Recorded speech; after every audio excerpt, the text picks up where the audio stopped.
Hello students, class first year की next poem the scholar आप पढ़ेंगे।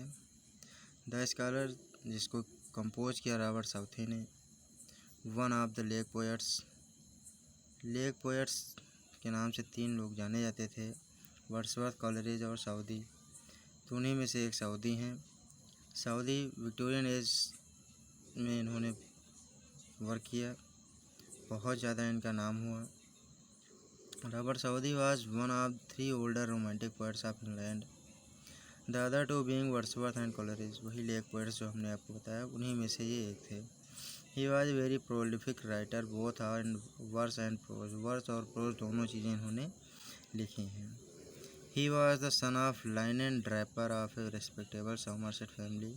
He was expelled from Westminster School for a precocious essay against flogging। So he proceeded to Balliol College, Oxford। Southey became a close friend of Coleridge। धीरे धीरे इनकी college से मित्रता हो गई और इन्होंने बहुत सारी पोएमें लिखी। लेकिन जो आपके यहाँ पोएम द स्कॉलर दी गई है, इसमें कवि स्वयं को एक विद्वान के रूप में मान लेता है। जैसा कि पोएम का नाम ही है द स्कॉलर, और उस रूप में एक विद्वान को क्या पसंद है, क्या नहीं पसंद है, क्या आशाएं विद्वान करता है, क्या स्वप्न देखता है, इन सारी चीज़ों का उन्होंने वर्णन किया है। पोएम रॉबर्ट साउथी ने जो लिखी है, इसका एक और भी नाम था, my days among the dead are past. इस नाम से भी पोएम बहुत फेमस हुई। पोएम में दिखाया गया है कि जो एक स्कॉलर होता है, वो अपना सारा जीवन बुक्स के पीछे खर्च कर देता है और वो हमेशा अपने मस्तिष्क में अपने विचारों को पिरोता रहता है। जैसे माले में मोती पिरोए जाते हैं, उसी तरह वो अपने विचारों को हमेशा मस्तिष्क में पिरोता रहता है और उसको अपनी लेखनी के माध्यम से लोगों तक पहुंचाने का कार्य किया करता है। पोएम के स्टार्टिंग में जो हम पढ़ेंगे, पोएम के अगर बारे में देखा जाए तो poem is simple and musical. A scholar keeps himself busy in the books written by famous writers. जो स्कॉलर्स होते हैं वो हमेशा विद्वान लेखकों की किताबों के बीच में ही अपना समय बिताते रहते हैं। He learns much from them, so he calls them his never feeling friends. जो विद्वान लोग होते हैं वह बड़े लेखकों से बहुत कुछ सीखते हैं, इसलिए वो उनको अपना सबसे अच्छा मित्र मानते हैं। They also give him pleasure in joy and console him in difficulties.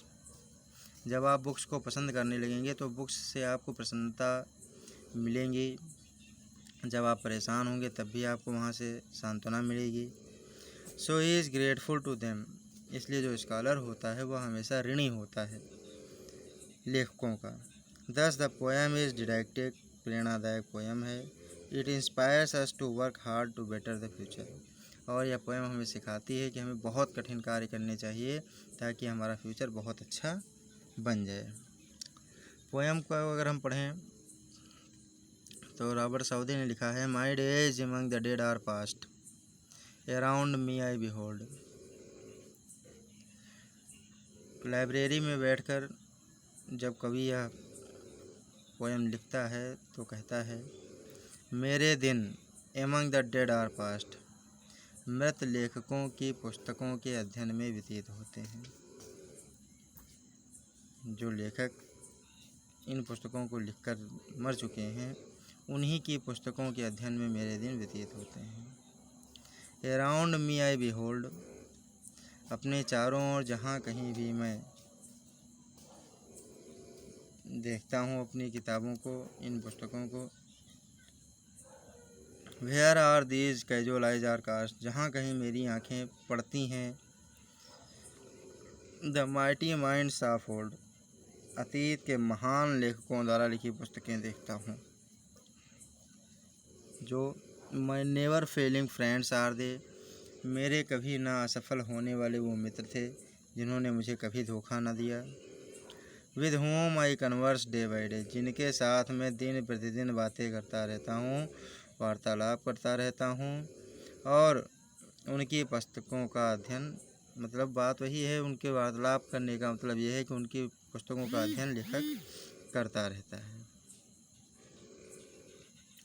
With them I take delight in weal, उनसे मैं सुख में आनंद प्राप्त करता हूँ तथा सीक रिलीफ इन वो, और दुख में सांत्वना प्राप्त करता हूँ। एंड वाइल आई अंडरस्टैंड, और जब मैं समझता हूँ, एंड फील महसूस करता हूँ, how much to them I owe, मैं उनका कितना अधिक ऋणी हूँ। My cheeks have often been bedewed with tears of thoughtful gratitude, तो मेरे विचार, मेरे गाल जो हैं वो अक्सर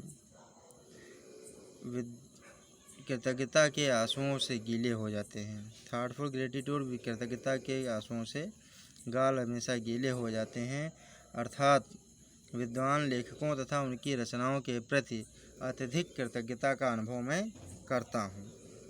माई thoughts are with the dead, मेरे विचार प्राचीन लेखकों के साथ हैं तथा मैं with them I live in long past year, तथा मैं उनके साथ अतीत के लंबे समय में रहता हूँ।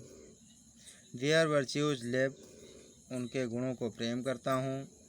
देयर फॉल्ट्स कंडेम्न, उनके दोषों की आलोचना करता हूँ।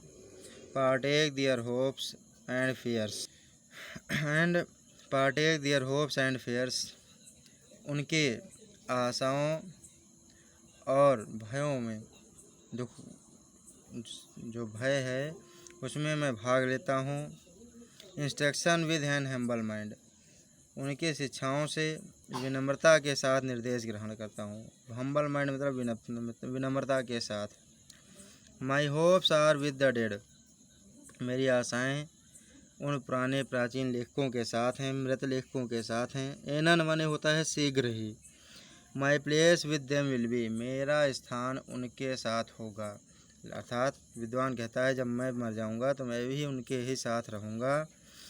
And I with them shall travel on through all futurity, संपूर्ण भविष्य में मैं उनके साथ अपने दिन बिता दूंगा। Yet living here a name, मैं यहाँ एक नाम, मैं यहाँ महान लेखकों की भांति या उन्हीं लेखकों की तरह अपना नाम छोड़े जा रहा हूँ। आई ट्रस्ट, पोएट कहता है, सऊदी कह रहे हैं कि मुझे विश्वास है, that will not perish in the dust, जो कि कभी भुलाया ना जा सकेगा। लोग जिसे भुलाएंगे नहीं, मेरे नाम को भी लोग याद करेंगे। जैसे अन्य लेखकों को मैं पढ़ रहा हूँ, उसी तरह लोग मेरी भी पुस्तकें, मेरे द्वारा किए गए कार्य को पढ़ेंगे और मेरी प्रशंसा करेंगे। ये मुझे पूर्ण विश्वास है। ऐसे विश्वास के साथ इस पोएम को रॉबर्ट सऊदी ने लिखा है, द स्कॉलर। आप इसको पढ़ेंगे और उसके बाद जैसी आपकी प्रतिक्रिया होगी, कोई कमी, कोई समस्या, तो आप हमसे पूछ सकते हैं। Okay students, thank you.